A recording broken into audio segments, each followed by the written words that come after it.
Hello, welcome back to my channel. If you're new here, I'm Mrs. Espinosa and I teach kindergarten in Texas. In today's video, I'm going to be talking about the differences between phonological awareness, phonemic awareness, and phonics. Each of these skills has their own continuum that I will be walking you through along with some examples. And at the end of the video, I will share some hands-on activities that I do in my classroom to help my students with these skills. So as you're watching, please take a second to hit that like button if any information is helpful. That really helps my channel, and let's get started. So let's start by defining what phonological awareness is.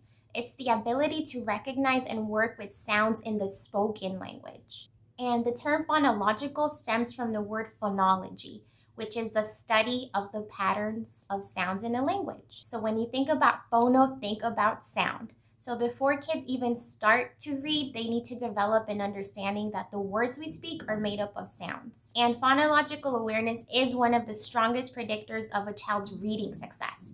And it is comprised of several skills, not just one skill. So let's look at the continuum. So the phonological awareness continuum is made up of 6 different skills. We have rhyming, alliteration, sentence segmentation, syllable segmentation, onset and rime, and the last being phonemic awareness. So phonemic awareness exists under the umbrella of phonological awareness. And I really like to use this visual of stairs because as you progress through these skills, you start with skills that are less complex and you go into skills that are more complex. So children's sensitivity to sounds progresses from larger units to smaller units of sounds. And as you can see, the top skill, once you get to the most complex skill, that is phonemic awareness, because that's when children start to practice how to identify and manipulate individual sounds, which are also called phonemes in the spoken words. This process is crucial and can also be broken down into its own continuum, which we will get to. But first, let's look at each of these phonological skills in order. So when young children begin practicing the rhyming skill, they should be listening to the sounds at the end of the words and determine if they have the same sound. And again, phonological awareness focuses only on the sounds. However, since most of my students are English language learners, I do like to use pictures so that my students can make a more concrete connection about the word we are talking about. So let's look at some quick examples of rhyming words and how we practice this in the classroom. I might say hat, cat. Do these words rhyme? Do they sound the same at the end of the word? Hat, cat. Show me thumbs up or show me thumbs down. If you think they rhyme, thumbs up. If you think they don't rhyme, show me thumbs down. How about boat, goat? Yes, they rhyme. How about bed, wig? Do they sound the same at the end? No. So children just need a lot of practice and exposure to this skill, especially if they haven't had any. And rhyming skills help them identify patterns in words, which will later help them in reading and writing. Noticing those patterns in the words is very important. When I begin teaching rhyming to my students, first we focus on recognizing what a rhyme is, and later on they are asked to produce a rhyme. And the easiest way to practice recognizing rhyming words is definitely through books and through nursery rhymes. And my personal favorite book is Green Eggs and Ham by Dr. Seuss. It is super fun to read and it just has lots of repetition. So my students catch on and help me read the story. I do not like them in a box. I do not like them with a... I do not like them in a house. I do not like them with a... I do not like them here or there. I do not like them anywhere. With alliteration, young children should focus on identifying words with the same beginning sound. So I might say ladybug, lemon. Do those words have the same beginning sound? What is the sound? Ooh. What about the words 7, sandwich? Do those words have the same beginning sound? What is the sound? S. What about monkey, donut? Do those have the same beginning sound? No, we have and d. Now, with sentence segmentation, young children should focus on listening and determining how many words they hear in a sentence. So I might say, I see a girl. How many words did you hear? I see a girl. I heard 4 words. What about the sentence, I can hop? I can hop. I heard 3 words. So these sentence examples that I just went through do have words with 1 syllable. So you can definitely make this exercise harder by using words that have more than 1 syllable and by adding more words to the sentence. So another example might be, I eat bananas, or I want to play outside. Now with syllable segmentation, young children should count how many parts are in a word. When I start teaching syllables to my students at the beginning of the school year, we start with their names. So it helps them learn each other's names, and they really enjoy clapping out or stomping or jumping the syllables in their name. And I've definitely noticed that my students catch on to syllable segmentation the quickest, and it's just so easy to practice because you can practice at any time with any word. Chair, how many syllables in chair? How many syllables in marker? I do see that typically they have a little bit more trouble with monosyllabic words. When it's just 1 syllable, they like to stretch out the word. So yeah, if I say chair, maybe they might go chair, but you just correct them. And again, I show my students pictures so they can make that connection. And we use fingers to keep count. Even if we're jumping or we're stomping, we do it slowly and keep count with our fingers. So I might show them the picture rocket. How many syllables in rocket? And we might jump rocket and count with our fingers. How many syllables in nose? Nose. How many syllables in elephant? Elephant. Now let's move on to onset and rime. Onset and rime involves blending and segmenting the initial consonant, which is called the onset, from the vowel and the consonant sounds that come after it. So that is called the rime. So when we practice onset and rime, I might say, let's listen to these sounds and put them together. Add. What is the word? Sad. Let's listen to another word. Let's put the sounds together. Flap. What is the word? Flap. Now blending onset and rime really starts wiring children's brains for phonemic awareness. So now let's get into what phonemic awareness is. Children start to identify and manipulate individual sounds, again called phonemes, in the spoken words. So as they move through the phonemic awareness continuum, the skills also get more complex. Children begin practicing phonemic awareness, typically through CVC words. And CVC words are words that have a consonant, a vowel, and a consonant. And the vowel always has a short sound. Let's look at an example of each of these phonemic awareness skills. When we look at isolation, a child should isolate the individual phonemes in the word. So they're isolating the individual sounds.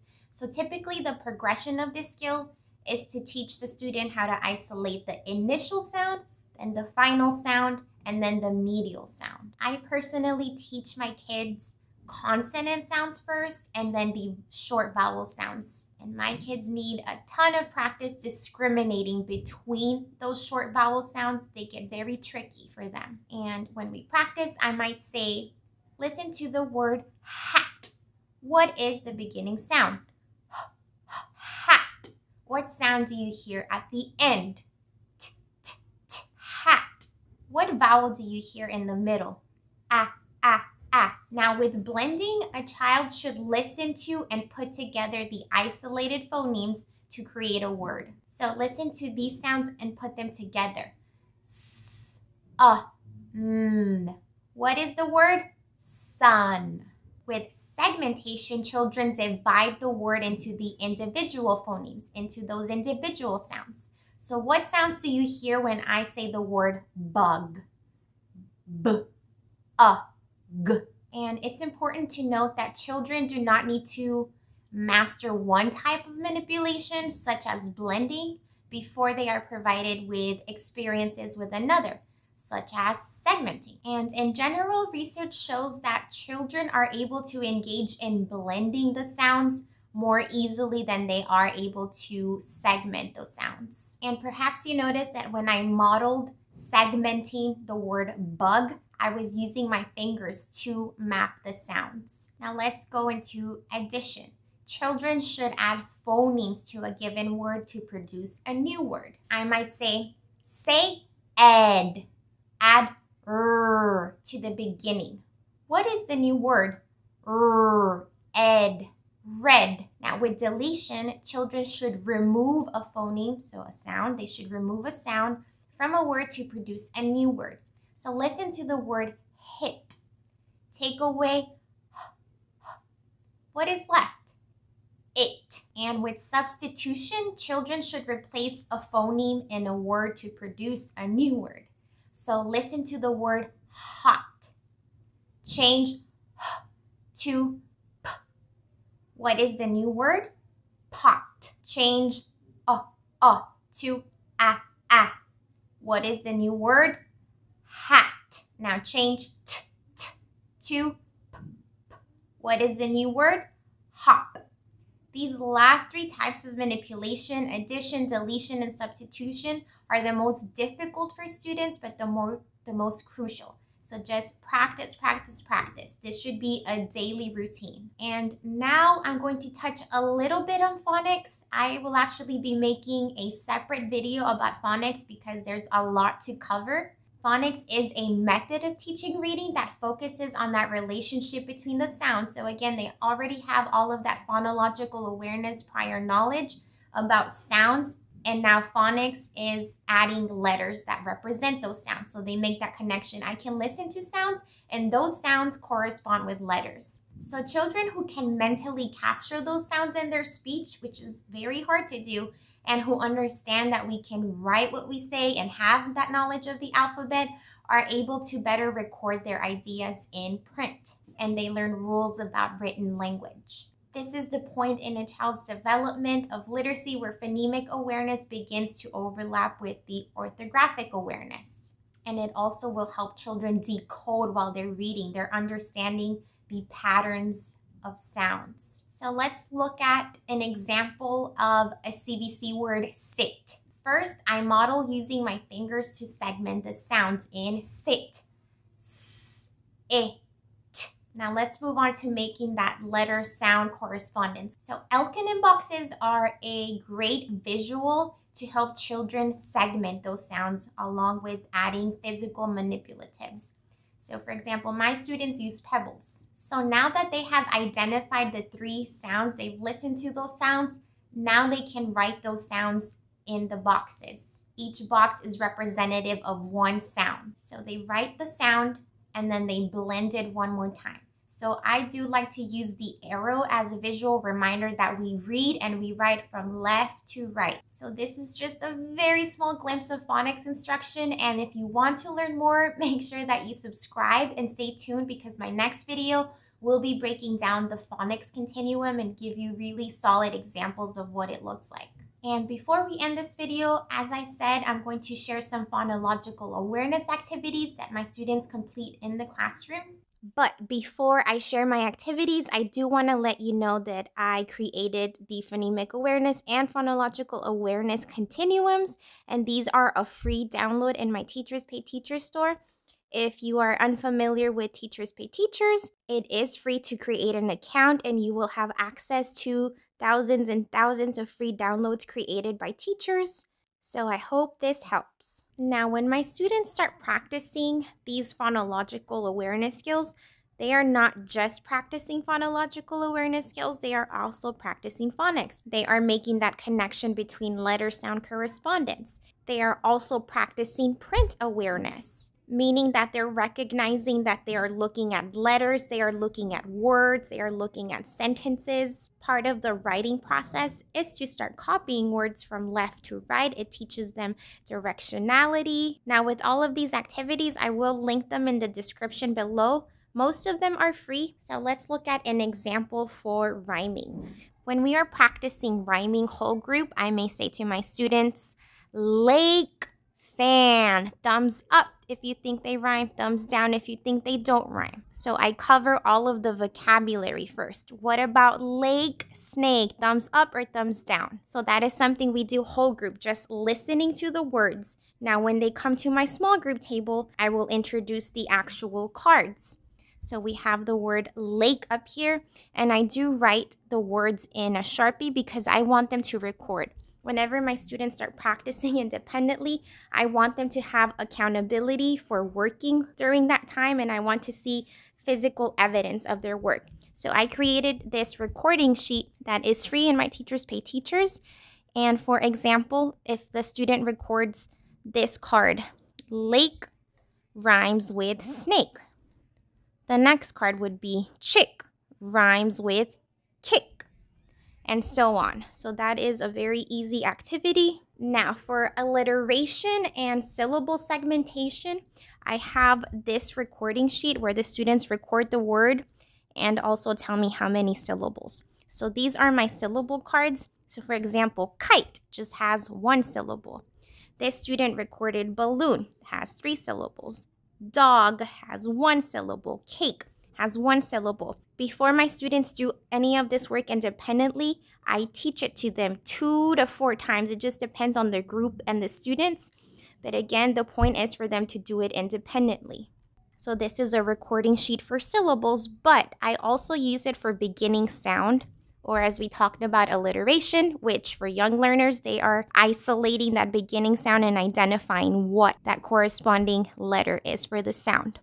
So something I do for my beginning sound cards is that I leave a blank so they can tell me what the beginning sound is, but they also have to record the rest of the word. And they do their recording also on the syllable. So they are practicing 2 skills when they're practicing beginning sound. They would record the word and also tell me how many syllables. And another activity you could do is just putting tape on the back of these cards and adding a number.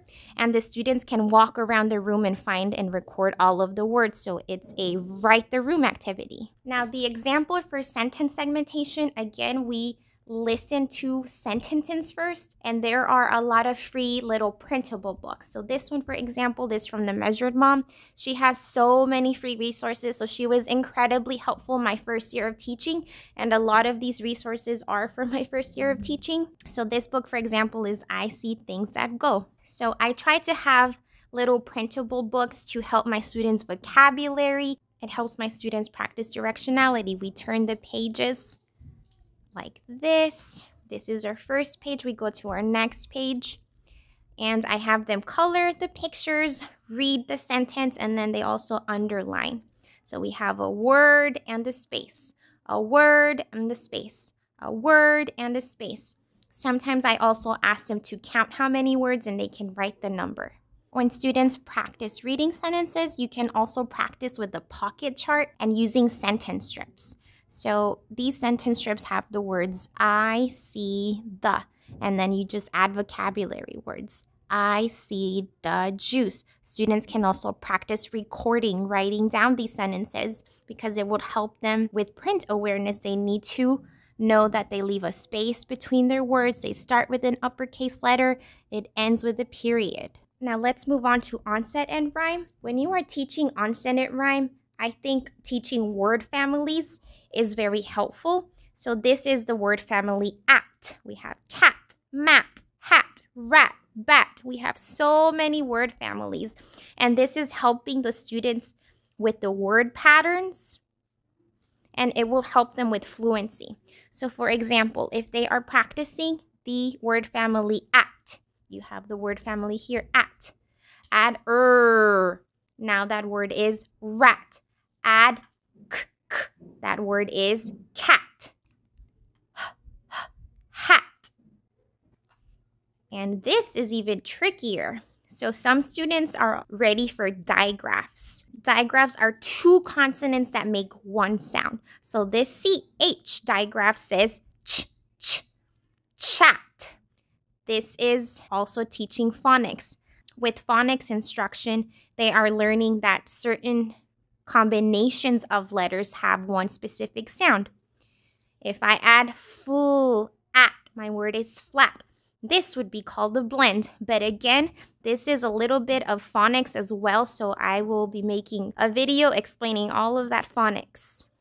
And lastly, like I mentioned with phonemic awareness, they are manipulating sounds. So if I have the word man, they can say They've segmented the word. They can do that again using alkanym boxes. The word is man. And they move on. Once they start writing letters, now they're also practicing phonics, that letter sound correspondence. And that's it for this video, y'all. I really hope that this video helped clarify all of these terms. Let me know in the comments if you had an aha moment or if you still have questions, and I will try my best to answer them. Please make sure to hit the like button if this video was helpful. That really helps my channel. Thank you so much for watching, and I will see you in the next video. Bye!